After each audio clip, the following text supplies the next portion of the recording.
وروستی هیله ځکه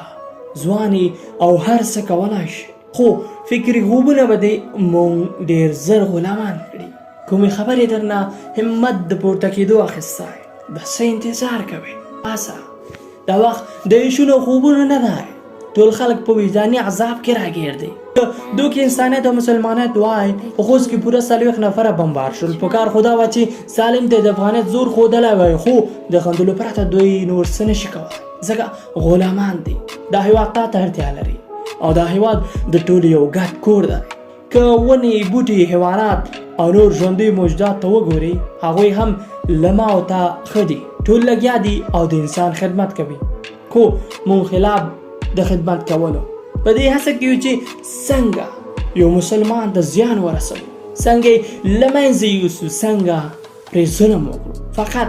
په نوم مسلمانان یو نور عملونه مو له کفارو هم بدتر دي د خپل کور او هېواد ساتنه پر مونږ فرض سای او باید چې له نورې په ښه ډول ساتنه وکړو ځکه مونږ مسلمانان یو له بده مرغه اوس تا کې د غیرت او ایمان په نوم څه نه دی پاتې هر څوک غواړي چې یوازې دی ښه اوسي د نورو غم چا سره نشته ځکه د دنیا د لالچ له وجې له موږ خپل دین هېر شوی